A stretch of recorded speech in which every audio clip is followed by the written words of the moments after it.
इस लेक्चर में हम मैक्सवेल बोल्ट्जमैन स्टैटिस्टिक्स के टॉपिक को डिस्कस करेंगे। अब हमने जो मैक्सवेल बोल्ट्जमैन स्टैटिस्टिक्स के लिए जो भी एक्सप्रेशन ड्राइव करना है वो जिस सिस्टम के लिए ड्राइव करना है उस सिस्टम के जो पार्टिकल्स हैं उनकी प्रॉपर्टीज़ ये हैं कि वो आइडेंटिकल पार्टिकल्स हैं।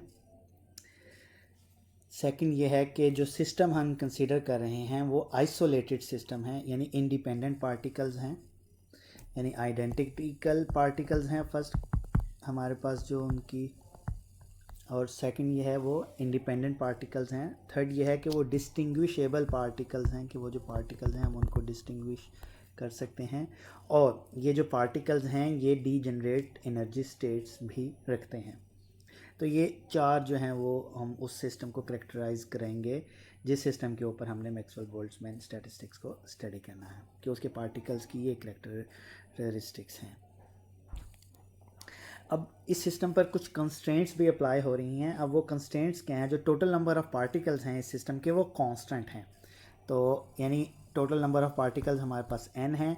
तो अब अगर हर सिस्टम के अंदर जो है ये जो इंसैम्बल है, अगर इसकी total number of particles n है तो हर सिस्टम के अंदर जो हैं वो ni, अगर आपके पास सिस्टम है तो ni जो है वो सब सिस्टम्स हैं आपके पास, जिसमें से हर एक सिस्टम के अंदर ni पार्टिकल्स हैं और i की वैल्यू 1 से लेकर k तक जाती है, और ये आपके पास कांस्टेंट्स हैं। इसी तरह आपकी जो टोटल एनर्जी है, ठीक है, वो टोटल सिस्टम की एनर्जी जो है वो E है, और हर सब सिस्टम की जो एनर्जी है वो चूँकि उसके अंदर ni पार्टिकल हैं और एक पार्टिकल की एनर्जी ui है, तो ui ni एक सब सिस्टम की एनर्जी हो जाएगी। और फिर जब आप सारे सब सिस्टम का जो समेशन ले लेंगे तो वो आपके पास टोटल एनर्जी भी कांस्टेंट आएगी। अब अगर मैं डेरिवेटिव लूँ टोटल नंबर ऑफ़ पार्टिकल्स का, चूँकि ये कांस्टेंट है तो वो derivative with respect to ni जो होगा वो मेरे पास 0 के इक्वल आएगा। इसी तरह एनर्जी का जो अगर मैं डेरिवेटिव लूँ तो वो भी मेरे पास 0 के इक्वल आएगा। अब ये वाली जो दो कंस्ट्रेंट्स हैं ये हमारे लिए बहुत इंपॉर्टेंट है कि हमने उनका ग्रेडियंट लिया। ये उनका जो ग्रेडियंट डेरिवेशन जो होती है बेसिकली हम उसके ग्रेडियंट ले रहे होते हैं और ग्रेडियंट जो है वो 0 के इक्वल आ रही है। ये इंपॉर्टेंट दो एक्सप्रेशंस हैं, हम इनको नेक्स्ट लेक्चर के अंदर यूज़ करेंगे।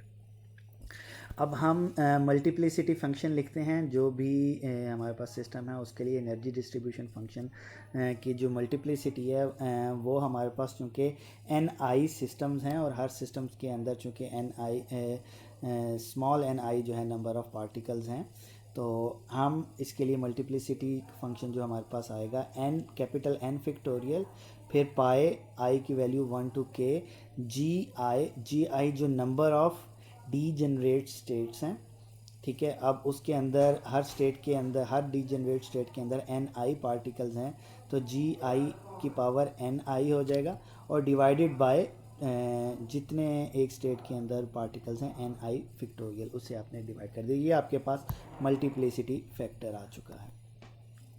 अब इसका नेचुरल लॉगरिथम ले लेते हैं इस मल्टीप्लिसिटी फैक्टर का। ये ln ओमेगा आ जाएगा is equal to ln this factor जो उसकी एक्सप्रेशन है। अब इसको अगर मैं ओपन करूँ, ये कैपिटल N फैक्टोरियल ये मल्टीप्लाई हो रहा है, ये इधर आ जाएगा, प्लस समेशन आ जाएगा i 1 to k ni ln i और minus summation i is equal to 1 to k ln ni factorial. ये वाला फैक्टोरियल इधर आ गया, माइनस साइन है क्योंकि ये डिवाइड हो रहा है। तो ये हमने इस फैक्टोरियल को ओपन कर लिया।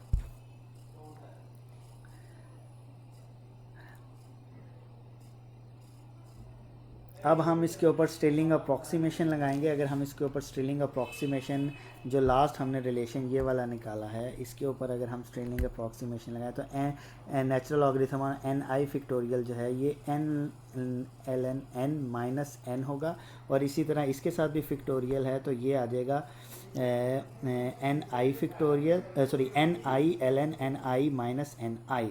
तो यानी हम इसको लिख सकते हैं ln ओमेगा जो है वो n log n minus capital N। इसके ऊपर हमने लगाया फर्स्ट पे, और सेकंड वाले में चूँकि फैक्टोरियल नहीं है तो उसके ऊपर स्टिलिंग अप्रॉक्सीमेशन नहीं आएगा, वो एज इट इज़ आ जाएगा ni ln gi।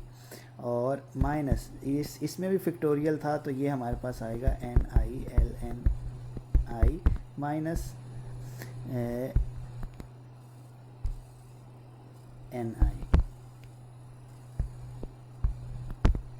तो ये I is equal to 1 to k आ जाएगा। अब ये एल एन ओमेगा, ये एन इसको लॉग की बजाय इसे नेचुरल लॉग लिखें आप, क्योंकि हम नेचुरल लॉग यूज़ कर रहे हैं, तो ये एल एन आ जाएगा।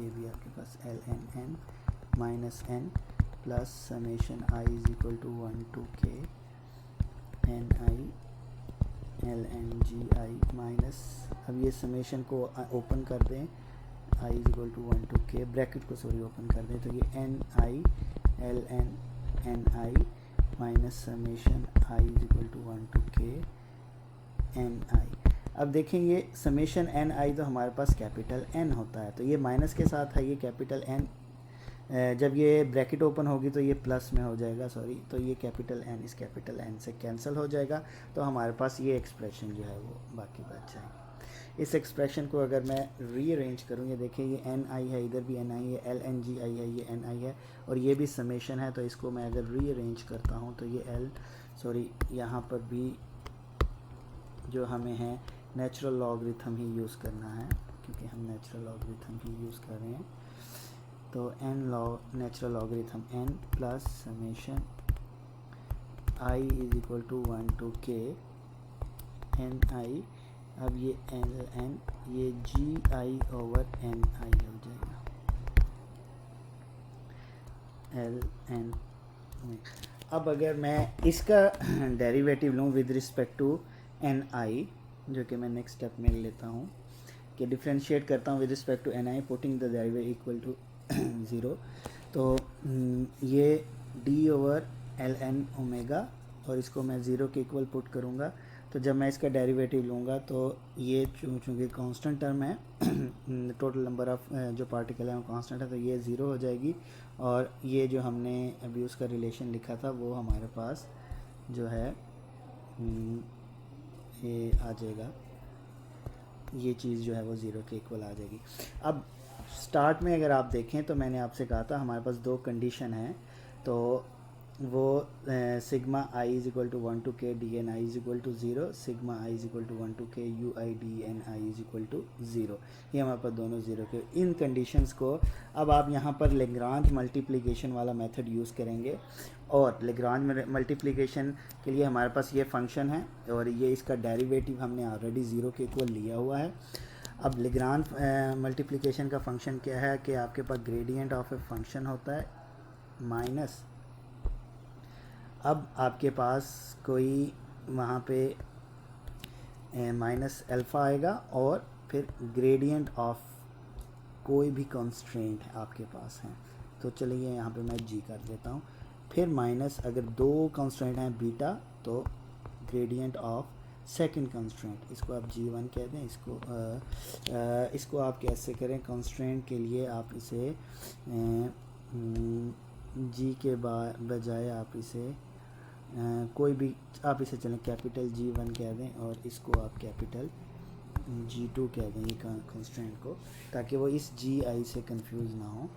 अब इज़ इक्वल टू 0 होता है, अगर आपने लेग्रांज मल्टीप्लायर वाला आर्टिकल को अगर आप रिकॉल करें, तो अब फंक्शन मेरे पास ये है जिसका ये, और ये ग्रेडियंट की फॉर्म में है, ठीक है, तो मैंने इसे I1 to k L N, ये जी आई ओवर एन आई, ये D N I minus alpha. अब फर्स्ट कंडीशन मेरे पास क्या थी, summation I is equal to 1 to k D N I is equal to 0 था, तो ये फर्स्ट हमारे पास कंस्ट्रेंट आ गया।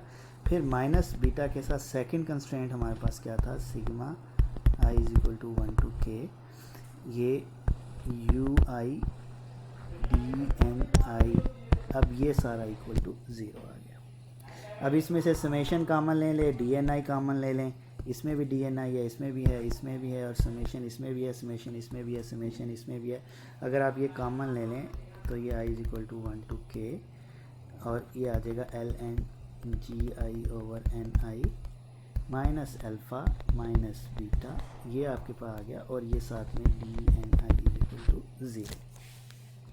यहाँ से यहाँ तो आपके पास ये पूरा फैक्टर जो है वो ज़ीरो के इक्वल आ जाएगा। तो आप इसको, ये आपके पास सिंप्लीफाई होकर रिलेशन आ गया, और इसमें से इस फैक्टर को जब आप ज़ीरो के इक्वल पुट करेंगे तो ये आपके पास क्या आएगा, ln(GI/NI) is equal to alpha plus beta UI। अब आप इसका एंटी लॉग ले लें, एंटी लॉग लेंगे तो ये GI/NI इज़ इक्वल टू ई की power alpha plus beta UI। अब अगर आप इसको रिवर्स कर दें, ये GI/NI की बजाय NI/GI कर दें, तो ये 1/e की power alpha plus beta UI हो जाएगा। तो ये हमारे पास जो है वो f(E) है, यानी एनर्जी डिस्ट्रीब्यूशन फंक्शन आ गया। इसको अगर हम रीअरेंज करें, GI को उधर जाके मल्टीप्लाई करें जो उसकी डीजेनरेट स्टेट्स हैं, तो ये आपके पास नंबर ऑफ़ पार्टिकल्स की डिस्ट्रीब्यूशन आ गई है, यानी NI=GI e की पावर माइनस अल्फ़ा ई की पावर माइनस बीटा UI। अब ये जो अल्फ़ा और बीटा जो है हमारे पास लेग्रांज मल्टीप्लायर हैं। अब इनको लेग्रांज मल्टीप्लायर को अगर हम सॉल्व करेंगे तो हम इनकी वैल्यूज़ जो हैं वो कैलकुलेट कर लेंगे। जब उनकी वैल्यूज़ कैलकुलेट करके इसमें पुट करेंगे तो हमारे पास जो फाइनल फंक्शन है डिस्ट्रीब्यूशन का वो आ जाएगा। उम्मीद है कि आज का टॉपिक आपको समझ आ गया होगा।